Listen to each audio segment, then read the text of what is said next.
A esta hora de la mañana recibimos en TPA Noticias Matinal a Santiago Posteguillo, escritor, publica Maldita Roma. Santiago, buenos días. Buenos días, encantado de estar con vosotros. Bueno, es el segundo tomo de la saga de 6 libros sobre Julio César. Es un libro que nos transporta, si no me equivoco, al año 58 a.C. ¿Qué pasó ahí? Bueno, nos va a transportar a... La novela empieza en el 58 a.C., al momento en el que tenemos la primera gran batalla de la Guerra de las Galias. Pero cortaré y volveré al final de la novela anterior para contar cómo César llega a ser procónsul de Roma, tener legiones a su mando y verse envuelto en la Guerra de las Galias, ¿no? Entonces tenemos que ver cómo se tiene que exiliar de Roma porque... como vemos en la primera novela, En Roma soy yo, pues arremete en los tribunales contra senadores corruptos y se tiene que exiliar. Veremos su participación en la guerra de la rebelión contra Espartaco, ¿no? el gladiador que ha levantado a los esclavos de Italia. Veremos el ingreso de César en el Senado y su lucha política y por fin el principio de la Guerra de las Galias, ¿no? Y retomaremos ese principio donde estamos en el principio de una de las grandes batallas de la Guerra de las Galias, la resolveremos y terminaremos Maldita Roma. Mire, preparando la entrevista leí unas declaraciones suyas que decía usted que pretende contar lo conocido desde lo desconocido. Es decir, hay muchas cosas que no sabemos.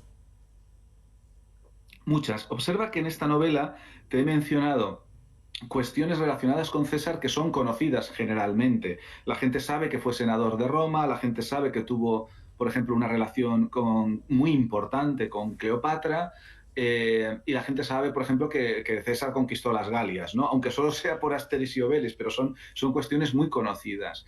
Pero yo voy a contarte lo desconocido de todo esto. Lo desconocido es que César no tenía planificado la conquista de la Galia, tenía otros proyectos. Lo desconocido es que César estuvo a punto de morir en el mar y tenemos que contar por qué.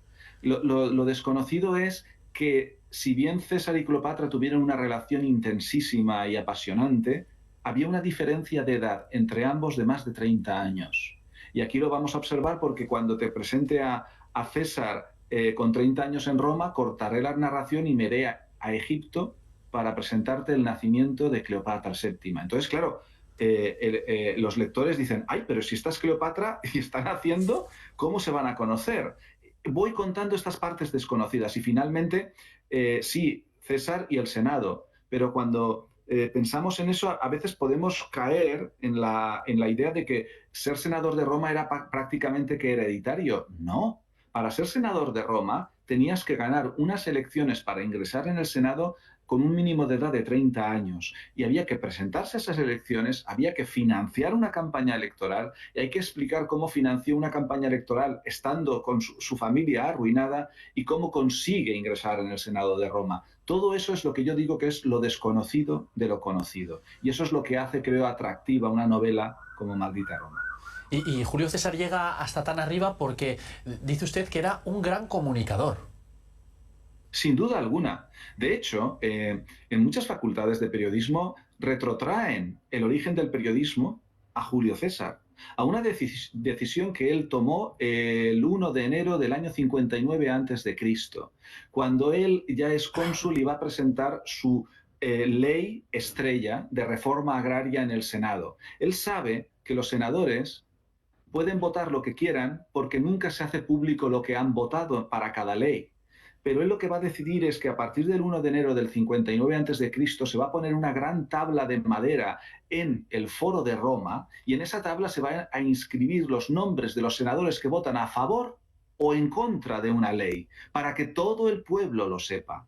A esa tablilla que se llamó el acta diurna se añadirán luego votaciones de otras asambleas, se añadirá luego información sobre decisiones del Senado, se añadirá luego información cultural, como por ejemplo qué obras de teatro se estrenaban en Roma y hasta si el actor había interpretado bien o mal aquello. Esa tabla luego se copiaba y se acababa distribuyendo por todo el Estado romano y los praecones, palabra que antecede a pregonero, ¿no?, la leían para los que no podían leerlo. Y muchos consideran que eso es el principio del periodismo, que está en hacer que la información política sea transparente y conocida, empezando por el voto de los senadores. Fíjate si sabía lo importante que era comunicar.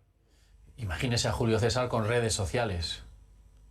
Bueno, hoy día habría sido el rey de las redes sociales. Eso no lo dudo. Tú fíjate que te estoy indicando que de alguna forma él promueve la aparición de lo que luego desarrollado es el periodismo, que es normalmente informaciones políticas a las que luego no le vamos añadiendo todo tipo de información social. Bueno, pues él está ahí en el origen de esto. Vamos, si a Julio César le hubieran dado las redes sociales, sería un influencer, pero en toda regla. Claro, pero a mí se me ocurre, es decir, escuchándole, ¿y dónde está la línea entre comunicador y manipulador, o entre comunicador y populista? Es una pregunta buenísima, porque ciertamente a veces el límite entre ser un manipulador y un buen comunicador está difuso, ¿no? Pero César, hay que reconocerle coherencia política. César era un político que ganó siempre las elecciones ante el pueblo, se presentaba con un programa electoral y, sorpréndanse ustedes, lo cumplía. Cumplía su programa electoral. Lo cumplió cuando se presentó a Edil de Roma, lo cumplió cuando se presentó a pretor, lo cumplió cuando se presentó a cónsul, siempre lo cumplía. Claro, si cumples tu programa electoral, no hay que sorprenderse de que ganes las elecciones siempre, ¿no? Cuando te presentabas ante el pueblo. Si su ley estrella era la reforma agraria, una reforma agraria que el pueblo de Roma reclamaba desde hacía 130 años, sales elegido el 1 de enero del 50, sales elegido en septiembre del 60 del 60 antes de Cristo, y tu mandato empieza el 1 de enero del 59. Tienes un año de legislatura. ¿Cuándo llevas tu ley estrella, tu propuesta estrella de tu programa electoral a votación en el Senado? El 1 de enero, el primer día. Eso es coherencia política. Y eso no es manipulador. Tú no manipulas si tú dices que vas a hacer una cosa y luego la haces. Manipular es justificar luego que no vas a hacer lo que has prometido, o justificar que hagas lo contrario de lo que has prometido. Eso es manipular. Estamos quizás ante una novela con un gran contenido político, quizás por encima de lo militar. Lo digo porque, bueno, usted es un genio narrando las batallas. Sí que es cierto que Maldita Roma, y está bien traído, tiene más contenido político que militar, siendo también, sí que me lo suelen decir, que mi forma de narrar el conflicto bélico y las batallas, pues que suele resultar bastante interesante. Y vamos a tener aquí campañas militares, el enfrentamiento entre Pompeyo y Sertorio en Hispania. Vamos a tener en la campaña de las legiones romanas contra el ejército de esclavos de Espartaco, y tenemos sobre todo la campaña de César contra los helvecios, su primera campaña en la Galia, ¿no? Entonces sí que hay un componente militar, pero es cierto que esta novela está más dominada por el componente político. A medida que avancemos en la saga de novelas, en la novela tercera, con todo el desarrollo de la Guerra de las Galias, va a haber más componente militar. Lo mismo pasará cuando lleguemos a narrar el enfrentamiento de guerra civil entre César y Pompeyo. Pero a cada relato has de darle lo que el relato pide y no dejarte llevar por lo que crees que habitualmente te sale mejor o te queda más brillante. No, has de hacer lo que el relato pide y trabajar con tu técnica literaria para que te quede igual de brillante que otros aspectos que a lo mejor te salen de forma más natural.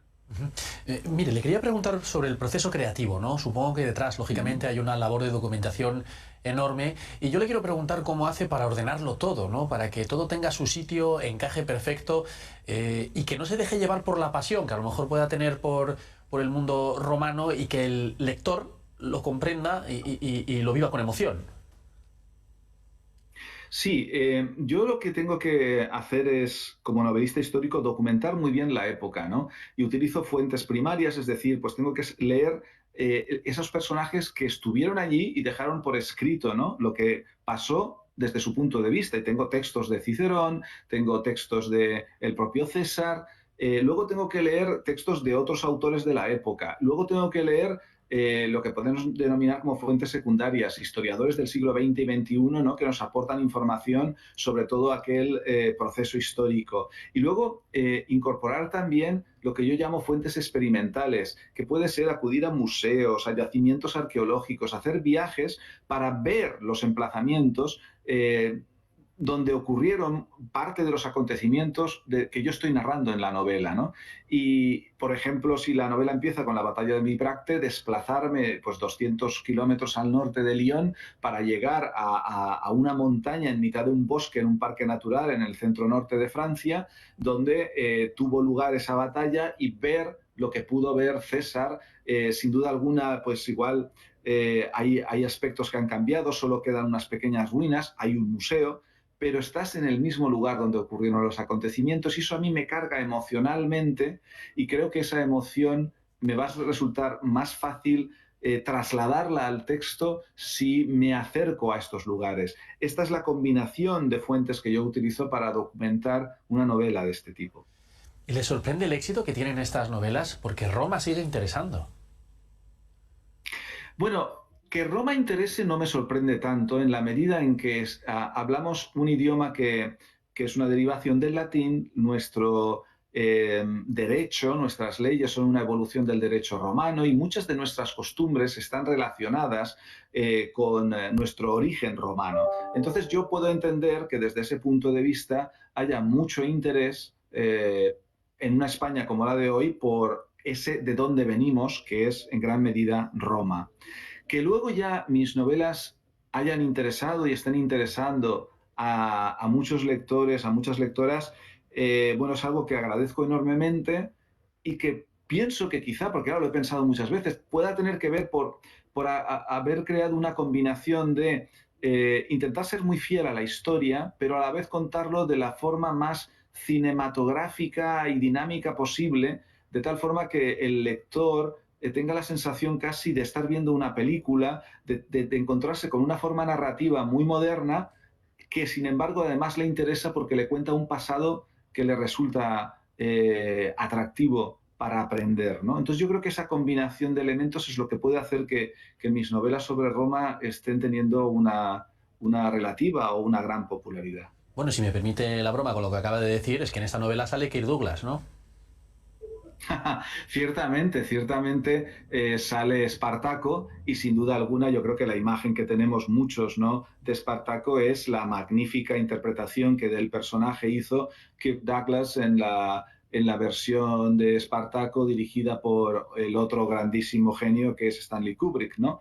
Y de hecho he tenido que trabajar bien este relato porque yo sé que teniendo de fondo en mente esa gran película, puede parecer difícil contar otra vez ese relato de una forma atractiva, pero lo que he hecho es que he hecho dos cosas que no están en la película. Una, ser más fiel a las fuentes históricas.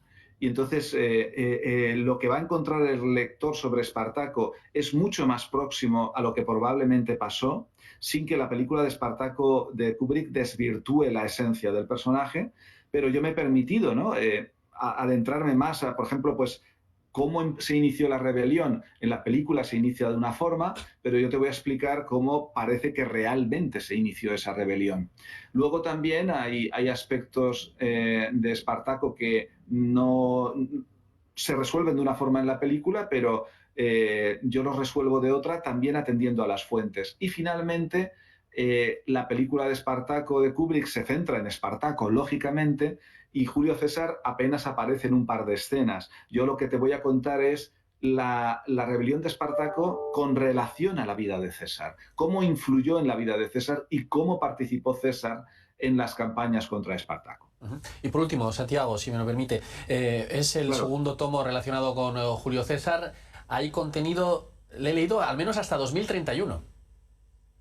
Hombre, sí, porque a la velocidad que voy yo entre año y medio y 2 años para cada novela, estamos en el 23. Si necesitara 2 años para cada novela, ¿no? Pues 25, 27, 29 y 31 me sale que para acabar la serie necesito 8 años más, ¿no? Entonces, por eso me sale el 2031. Si puedo acelerar algo y sin reducir documentación y manteniendo la calidad en el relato, que sea dinámico, cinematográfico, bien documentado, etcétera, y puedo a lo mejor hacerlas cada año y medio, no lo sé, lo tengo que ir viendo. Es muy complejo la construcción de unas novelas donde además de César está Cleopatra, estará Marco Antonio y Augusto, está Cicerón, está Catón, está Pompeyo, está Craso. Es un universo de personajes muy intenso y es complicado ir construyéndolo.